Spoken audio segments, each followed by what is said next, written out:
প্রিয় দর্শক, আসসালামু আলাইকুম। আজকের রেসিপি একটা ঘরোয়া নিরাময় বা টোটকা। শীতে ঠান্ডা, সর্দি, কাশি আর কফের বিরুদ্ধে এই ঘরোয়া টোটকা কিন্তু খুবই কার্যকরী। হাতের কাছে ঘরে সাধারণ থাকা উপকরণ দিয়ে তৈরি করে ফেলতে পারবেন। আমি এখানে নিয়েছি কিছু আদা, কাঁচা হলুদ আর লেবু আর একটা কমলা। টোটকাটা তৈরি করার জন্য চেষ্টা করবেন এই উপকরণগুলি যাতে অর্গানিক হয়, অর্থাৎ যেখানে কোনো রাসায়নিক সার ব্যবহার করা হয়নি আর বা কীটনাশক কোনো ঔষধও ব্যবহার করা হয়নি। আর হাতের কাছে যদি এগুলি নাই পাওয়া যায়, সেক্ষেত্রে আপনারা লেবু আর কমলা লেবুটা বিশেষ করে খুব ভালোভাবে, আমি খাবার সোডা দিয়ে ভালোভাবে কচলে কচলে একটু পানি দিয়ে ভালোভাবে ধুয়ে নিচ্ছি। ধোয়ার পরে খুব ভালোভাবে একটু মুছে নিলাম কমলা লেবু আর লেবুটা। আর এখন লেবুগুলি আমি ছোট ছোট কিউব করে কেটে রাখছি। আমি খোসা সহই কেটে নিচ্ছি। আপনারা খোসাটা ফেলার কিন্তু কোনো দরকার নেই, কারণ খোসাতে কিন্তু প্রচুর পরিমাণে ভিটামিন থাকে, বিশেষ করে ভিটামিন সি আছে এবং অন্যান্য মিনারেল বা খনিজ পদার্থগুলি আছে যা শরীরের জন্য কিন্তু খুব কার্যকরী। আর লেবুর ভিটামিন সি আর কমলা লেবুরও এই ভিটামিন সি কিন্তু আমাদের ইমিউনি সিস্টেমকে বা রোগ প্রতিরোধ ক্ষমতাকে বাড়িয়ে দেয়, ফলে ঠান্ডা, কাশি, সর্দি কিন্তু সহজে আর আমাদের হয় না।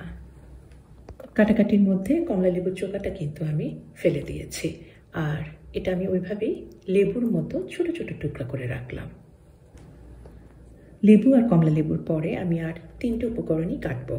প্রথমে নিয়েছি আদা, এইরকম সাইজের ছোট একটা টুকরা নিয়েছি আর চোকাটা ফেলে দিয়েছি।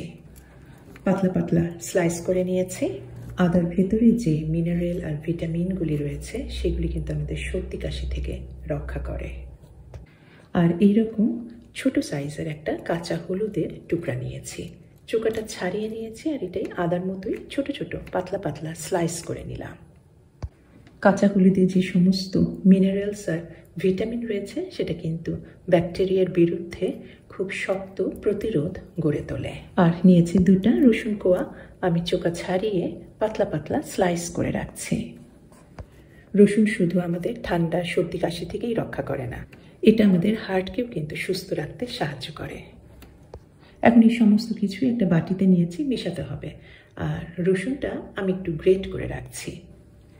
আমার ঘরোয়া টোটকা বা রেসিপি কিন্তু তৈরি হয়ে গেছে, তবে এটা কিন্তু এখনই খাওয়া যাবে না। এটা আচারের মতো 3 দিন কি 4 দিন কাচের বোতলে রেখে সংরক্ষণ করতে হবে।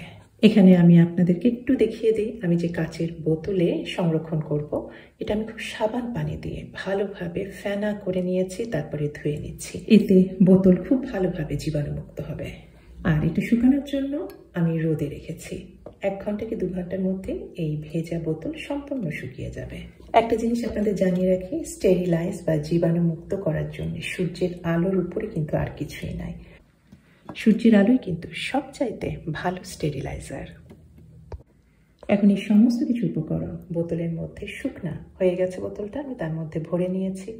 আর এর মধ্যে আর একটা উপকরণ দেব, মধু।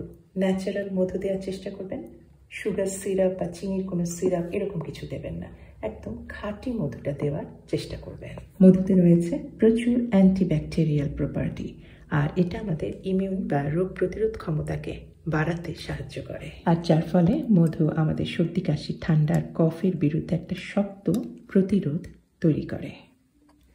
এখন মধু দিয়ে মোটামুটি জাস্ট বরাবর চলে আসলে, মধু দিয়ে একেবারে বোতলটা ভরিয়ে দেওয়ার কোনো দরকার নেই, বরাবর চলে এসেছে।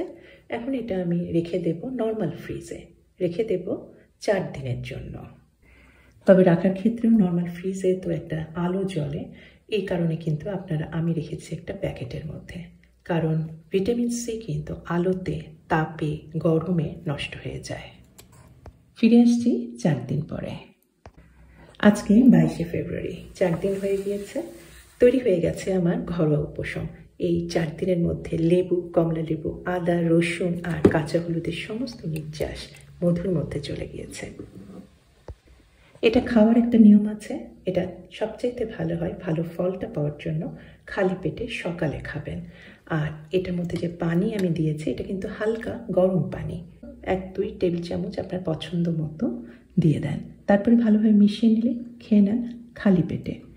দেখবেন 3 থেকে 4 দিনের মধ্যেই আপনার কিন্তু ঠান্ডা, সর্দি, কাশি প্রকোপ একেবারেই কমে গেছে।